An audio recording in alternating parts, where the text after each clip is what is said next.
Hello, I'm Sheila from Just Ballet. Today I'm going to talk to you about stitching ribbons onto your pointe shoes. Here's one of my old pointe shoes with matte satin ribbon on it, stitched like that.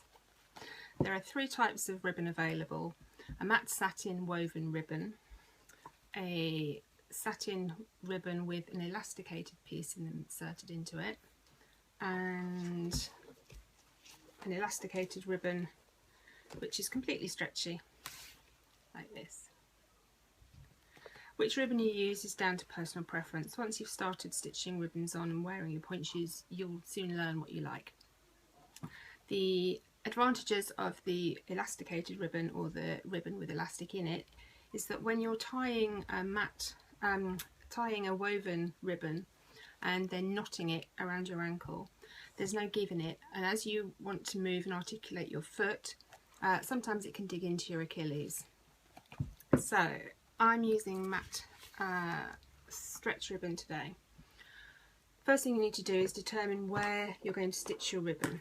So with your shoe, take a pinch at the back, fold the shoe down, so it's folded down like this, and then take a pencil, draw a diagonal line across either side of the fold like that, and then when you open up your shoe, you've got a line which you can use as a guide for your ribbon positioning. So looking at it there, you can see the line. So you then wave the end of your ribbon over a flame just to melt the end, fold it under just a little tiny bit, and then position your ribbon to the front of that diagonal line. So I'm just going to pin that into position, and then what I recommend you do is pin the other ribbon as well. Try the shoe on, see if you're happy with the positioning, adjust if necessary before sewing. So there you can see the ribbon pinned in place. Then you need to go around in tiny little stitches all around in a square like that.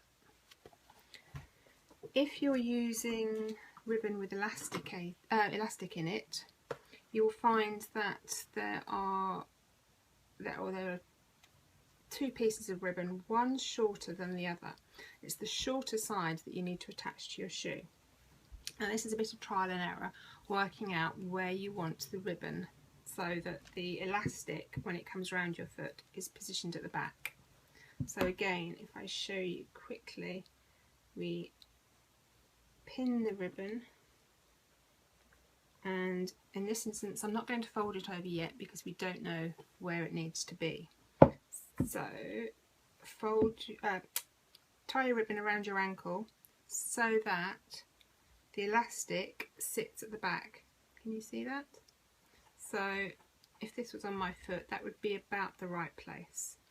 My elastic's at the back of my ankle. So I'm going to trim off about this much of the ribbon and then wave it under the flame, fold the end over and get stitching.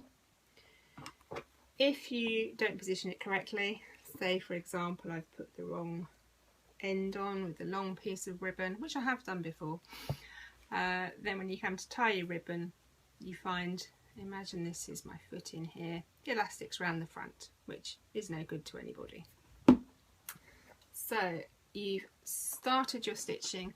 Once you get round to the ribbon casing, the drawstring casing, sorry, what I suggest you do is put some stitches through the drawstring.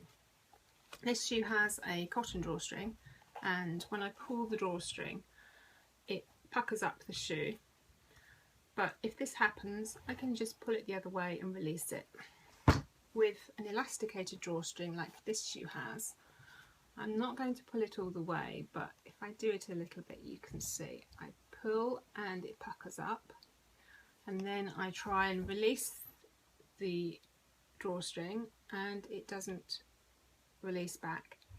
So what can happen if you pull it too tight? You're then stuck with a shoe with a very tightly gathered drawstring at the back here. Obviously if this is drawn in tight, it can irritate your Achilles again, so we don't want that. A couple of stitches in when you're doing your ribbon through the drawstring will stop that from happening. And once you've got your ribbons on, then you can decide if you'd like elastic on your shoes. A lot of people automatically want ribbons, elastic, everything when they buy their shoes. You don't necessarily need elastic. What I would suggest is putting the ribbons on, using the shoes, finding out if when they go through this demi-point position the heels start to ping off, then try some elastic. You can use a thick pink elastic, or you can use an invisible elastic. It's obviously not completely invisible. The idea is that when you put it against your tights you can't actually see that the elastic's there because it's quite fine. I prefer the thick stuff, and if you're going to stitch it onto your shoes, what you need to do is position it in parallel to the back drawstring, back seam here. So we would loop it around like that, so that when you peel back around to the front, you've got a loop there that you put your foot through. Don't put it over the back seam. If you can imagine, if you've created a loop by maybe doing this, and then you've positioned it on top of this back seam, you've got quite a thick part of the shoe there, and that will dig into your Achilles and hurt. So always make sure either side of the back seam. Some dancers will even just stitch the elastic on the outside of the shoe. It's not very aesthetically pleasing, but it's comfortable for some dancers. Okay, so you've got your ribbons on, you've got your elastic on, and you're ready to go. Next video we'll be doing is about breaking in your point shoes. I hope you found this useful, and if you have any questions please do comment below. Thank you.